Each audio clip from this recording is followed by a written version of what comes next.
little intro show. It might not. We are live. All Okay. right, here we go. Usually there's an intro, but there is not an intro today. That might be my fault. Lindsay, how you doing? Hey, I'm good. Can you believe we've made it? We did it. We're here. We did it. We're entering a bull market if we're not in a bull market already. So we are rocking and rolling. But I'm really excited for you to be here. For everybody that doesn't know, this is an opportunity for you to meet our candidates, people that are looking for new roles, casually exploring new opportunities. So the goal is to bring more attention to your profile, Lindsay. We want to get your name out there. Everybody needs to know who you are. Oh, I know. Who doesn't know who I am? I mean, if they don't know, they're missing out. But Lindsay, tell me a little bit about your Web3 experience. Okay, girl. I have lived many lives in Web3. I feel like I've been around forever, but I'm sure a lot of people feel like that too. So my crypto journey basically started back in 2013. I was a broke undergrad. One of my friends was talking about Bitcoin, and I was like, this is totally a scam. I don't get this, right? I was doing like biology. It had nothing to do with me. So fast forward to around 2016, 2017, I saw something about Bitcoin. And then that's when I started entering the market and kind of looking at Bitcoin and altcoins. And this is when Coinbase was fairly new or just coming into getting attention, basically, right? So that's when I entered the market, got super obsessed with it. And at the time, I was in ed tech, previously in real estate, and eventually decided to move out to Denver. And a recruiter found me to come to Wire to pretty much launched the post-sale departments. I was one of the first customer success hires to come in, and scaled incredibly quickly. If you guys don't know, I'm sure you all know the story of Wire, but Gen 1 on and off ramps, custody infrastructure, you're doing swaps, smart contracts, working with tons of different verticals and domains in the Web3 space. Launched some pretty big projects, including GameStop, RIP, worked with Ledger, MetaMask, all the big dogs. And crypto winter hit, eventually decided to go to Ponto, which ended up being a qualified custodian, right? So launched that product and came into pretty much grow post-sale departments, and then turned into growth, where I was doing BD and very heavy marketing. And then eventually was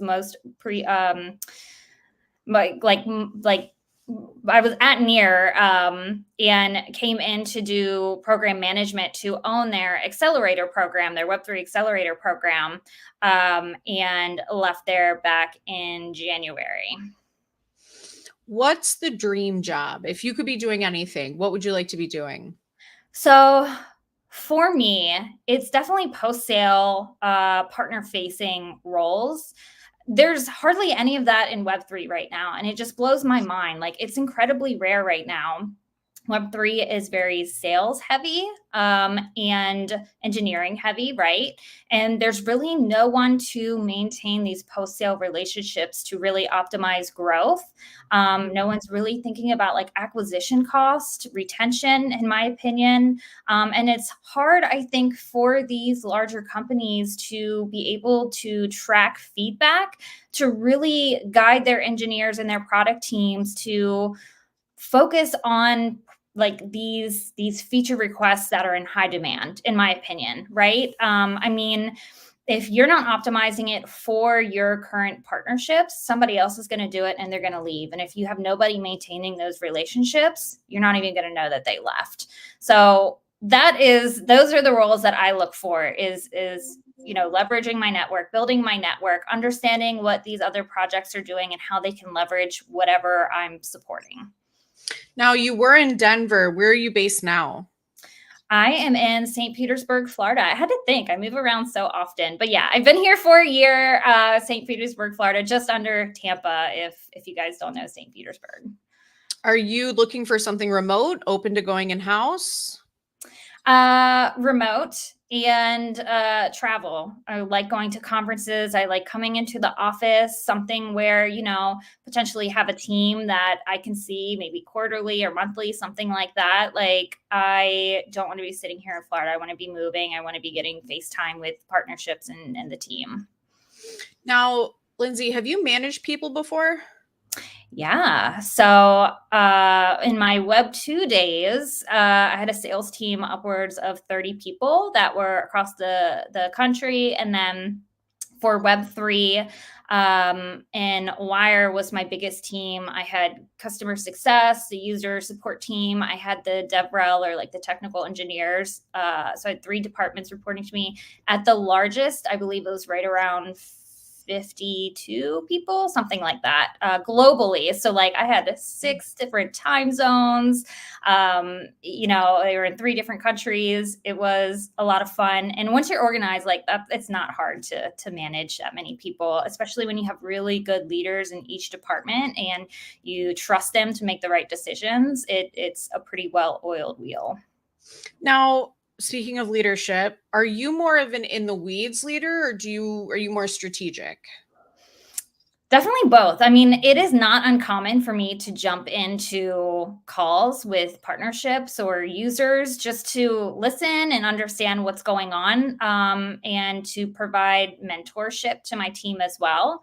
I like to build out my network too, right? So like I like jumping in and having conversations, and I'm typically pretty close with my teams. I mean, I still mentor people from previous jobs, so like I really take care of them. I really want to make sure they succeed. My goal is for them to, be CEO of a company and remember me and come back and take care of me. This is an interesting question. What has been your least favorite job responsibility throughout your career? Oh my gosh, I get asked that all the time. And I never have an answer for this because I have been so lucky in my entire career to be put into this position to where I can act as like a spider in the middle of the spider web. And what I mean is like I work cross-functionally incredibly well, and I probably will not go somewhere where I will not be able to work cross-functionally. So for me, I think the only thing that I don't like is politics and ego, right? Like I know that's not necessarily a function, but I'm very particular about the projects that, I want to talk to, and I'm very particular about the people that I want to work with. I want to learn from them and I want to have fun. So for me, like politics, if you have a big ego, like, come on, this is Web3. Nobody's an expert. You need to be humble and be willing to kind of have an open mind. So that's a good least favorite responsibility. And you also mentioned you like to work cross functionally, but what has been your favorite job responsibility? Like something you could do day in, day out? Go to market functions, I Love it. think, is probably my favorite, because on the post sale side, you're having all these conversations, right? So you can really work very heavy with the product team to optimize the roadmap, work with the marketing team to make sure you're getting out the right messaging and educational content, so that once you get past alpha testing, right, like you hit the ground running and people are just stoked about it and it's a good product and there's not a lot of breaks and people like lose their mind about it. That is what is really, really fun to me. Lindsay, would you accept your salary in crypto? That is such a tough question. If it's stablecoin, sure, let's go. Let's go. Stablecoins all the way. Fabulous. Now, are you more passionate about crypto or blockchain? I would, man, it's a mix, right? There's good use cases across both, right? Like obviously my start in crypto was payments, right? So that is crypto, but there's a lot of real world use cases on blockchain as well, right? There's a lot of these DePIN projects that are coming out that's really meshing Web 2 and Web 3. So for me, again, because I haven't necessarily been verticalized, I see the use cases on both sides. So I would say I'm pretty down the middle on that, right? And like I'm not an engineer, right? I'm not super technical, but I'm pretty I'm pretty semi-technical to the point to where I can look at technical documentation, be able to have like productive conversations with the engineers or the technical teams to really get those insights. So I would definitely say like it's split down the middle. Interesting question for you, and let me know if you'd like an example about myself. What is something that someone might misunderstand about you?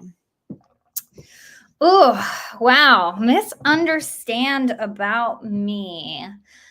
I don't know. Oh my gosh, that's such a hard question. I would say probably my dry humor.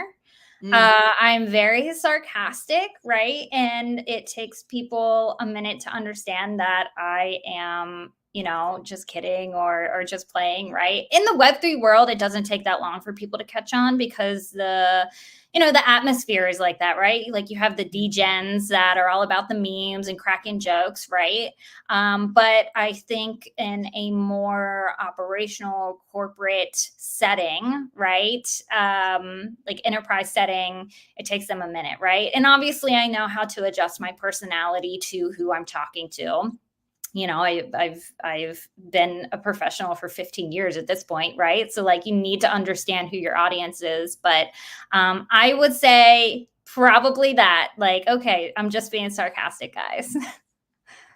On a personal note, what's your biggest pet peeve? Being on time and Mine communication. too. Mine too. Ask anybody on my team. That is mine. I know. I don't like wasting time. And I think that comes to like me being super organized, being super transparent cross-functionally. Like when I have a meeting, I want us to come and have a productive meeting. I don't want to sit there and wait for 15 minutes for somebody to show up. Now, obviously things happen, right? Like I'm not going to get crazy or anything, but if it's something that's like reoccurring or you're not messaging me saying like, hey, it's going to be another 10 minutes or something like that, it's life happens. That's fine. It's not a big deal. But yeah, I mean, like, I don't want to live on my computer all day. Basically, I Yeah. want to get things done. I want to get it done right. I want to get it done effectively. And, I don't want to wait on you while you're making lunch or something like that. That's funny. So you're in Florida. Are you more of a morning person or night owl? Well, it depends. Web3 is 24/7 and global. True. Like it's not uncommon for you to have meetings at 11 p.m. or 7 a.m. or 6 a.m., depending on where your partnerships are, depending on where your team is. It's something that you kind of have to adapt to. But I really value I really value my time away from work as well, right? Like you want that life balance. You don't want to get burned out. Mm-mm. I put in a lot of effort during the day. I expect my teams to as well. But hey, if you need a break or you need to go for a walk or something like that, like a flexible schedule, I think works the best for people to have optimal performance. So, for me, it's not a big deal. Whatever is required is fine. You kind of adjust for whatever the project is and you make it work. So speaking of going for walks, how important is work-life balance to you? Super, super important, I think. Because if you don't have that work-life balance, if you're not getting out and living your life and socializing and taking a break from basically using your brain all day, right? Like you're not going to come into work efficient. You're not going to come in being creative. You're going to you don't want to come in on Monday and be like, I don't want to work, right? Yeah. Like you want to come in and be like, okay, like I'm so excited to talk to these people. I want to understand what they're doing. Or I can't wait to have this conversation with product team and see where they're at so that I can take this back to somebody else, right? Like if you don't take a step away and stop thinking about things, you're not going to be efficient. I've seen it. I've done it. I've seen my team do it. Like you kind of have to remind yourself like, okay, chill out for a minute. Would you say you're more introverted or extroverted? I know the answer to this question, but I'm just going to let you do it. Real Lindsay is actually introverted. I'm a good fake extrovert. Maybe I shouldn't be saying this on here. Don't get me wrong. Like, I love going to conferences. That's my favorite thing, right? I love going out. I love meeting people in real life. That is the absolute best. My favorite thing ever about Web3 in general is just meeting your friends that you work with, meeting these partnerships in person, your users in person. Like, it is so cool. But at the end of the day or after a conference, I'm like, okay, I'm going to sit here and watch TV and, not use my brain and not talk to anybody and take a minute to kind of recharge. So I'm kind of both, right? Like I get super excited being around people, but I can only take so much of it, like 3 days. And then after that, I'm like, okay, my brain is stopped working. I was at ETH Denver for 10 days. Oh my God. So that was an experience. Okay, what does micromanagement feel like to you? Like, what's an example of what it feels like to be micromanaged? So micromanagers are the worst. And this is why micromanagers are the worst, because it just basically means they don't trust their team. That's it. It just comes down to trust issues, in my opinion. Empower your team to make the right decisions. If they don't make the right decisions, like, okay, that's a coaching area, right? But if you're a good leader, you take care of your team, and there's not a lot of instances where that happens, in my opinion. I'm not I don't think anybody likes micromanagers. It's not fun. I haven't met one. I haven't met one person that likes micromanagement. So I think you're Yeah, right there.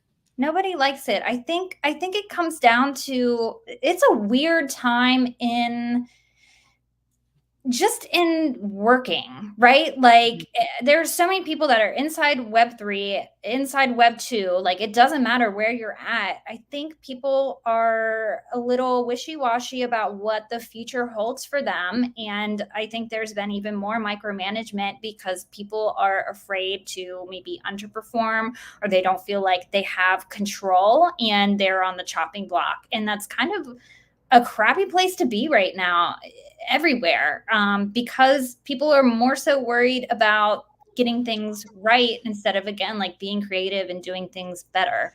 So I think it's just kind of like the atmosphere of everything right now. I understand how that can kind of come about, but at the end of the day, like, just, get rid of your trust issues. Trust your team. Let them do what they need to do. I promise you they will perform better if you just trust them and let them do it instead of just hovering over them. I was going to ask you what the best lesson that you've learned throughout your career, but I feel like you've touched a little bit on it, unless there's something else you want to bring up. No, there is one that I always say: don't make assumptions. Just don't assume. I have learned that in my career. Just don't assume somebody knows somebody, or, well, don't assume somebody knows somebody, but don't assume somebody knows something. That comes into play with working cross-functionally. That comes into play with being a good leader on your team. It comes into play for everything. Like, if you make assumptions, you just think things are going to work out operationally the way that they do, and you forget that people don't think like you do. So you do have to kind of take a step back, self-reflect, and remember, like, okay, you think that this is how it goes, but don't assume somebody else is thinking it the same way that you are or has the same knowledge. That's a good answer, Lindsay. So we've got a couple questions from the audience. First is, do you have any Scrum experience? So I have worked incredibly heavy with the product teams, right? Like, I understand sprints, I understand, road mapping. I'm not certified in Scrum, but I've lived it, especially when you go through go-to-market launches and feature requests and alpha testing. Like, I totally understand where all that stuff comes into and the processes there. Beautiful. And then from Jonathan, I don't know if this is directed towards you or towards me, so let's answer it together. Okay. What's her thoughts on diversity, especially across geo and age? Most Web3 and fintech are males underneath 35, age 35. how do those over 50 or those who are recent grads? How about those that are over 50 or recent grads? Yeah. Um, I mean, I can answer this from my standpoint, and then you can answer it from your standpoint, Emily. yeah. So there are not a lot of women in Web3. There just isn't, right? And it's hard for us to make connections as well. Like there are little pockets of us, right? And we kind of stick together. We try to stick together at least, right? But I definitely feel like there's a stigma there with women now. I haven't really felt that up until recently, and maybe that's just because it's a very competitive market. And also, I'm non-technical, right? Like at this point in time, it seems like if you're going to lead like a sales team, for example, you need to be a computer scientist engineer, right? That might not have to be with me being a female, but that could be, I'm mid-career, I'm at senior level at this point. So that might be harder for somebody to get in that is younger versus somebody that has way more experience, 20 years of experience in that.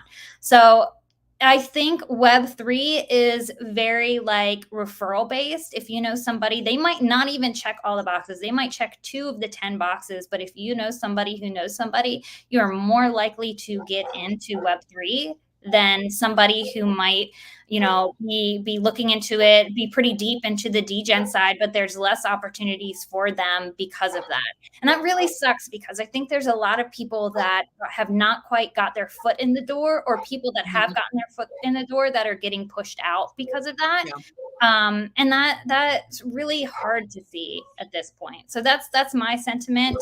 I don't think I necessarily have limited opportunities. I'm very picky. I'm taking my time. I know probably within the first 5 minutes of a conversation if this is going to be the right fit for me or not. But yeah, it's just, it's new. We're very new. I think this goes for any type of new vertical that comes out there. It's just very segmented. I think that ageism is alive and well in the space. I have a lot of clients that come to me and say they're looking for untenured leaders or untenured candidates, right? A part of it is they want to give people an opportunity to grow. Another part of it is we're looking at kind of cheaper labor. So, I do think there is an age bias towards the less tenured generation, but here's the problem. When you hire a bunch of untenured employees, they don't always know what they're doing. Mm-hmm. So it is important to hire in those strategic leaders and even the leaders that are in the weeds to really bring that group of people together, right? So I think we are at a point in Web3 where those strategic leaders are being hired and are being sought after. I mean, we're getting a lot of roles for executive leadership, but I do think previously, we were looking for, less tenured candidates, unfortunately. So Lindsay, listen, you're amazing. I've loved working with you. How long have we known each other? Like 3 years now? Oh my gosh. Yeah. 3 years. I mean, I remember when you guys were just starting out in the crypto world, we were talking to each other and I was so excited. I was like, oh, another girl. This is great. Thank you, Lindsay. I really appreciate you coming up here today. We had over 60 people in the audience. I'm rooting for you. You need me, give me a call, but thank you for joining us today. Okay. Bye, everyone.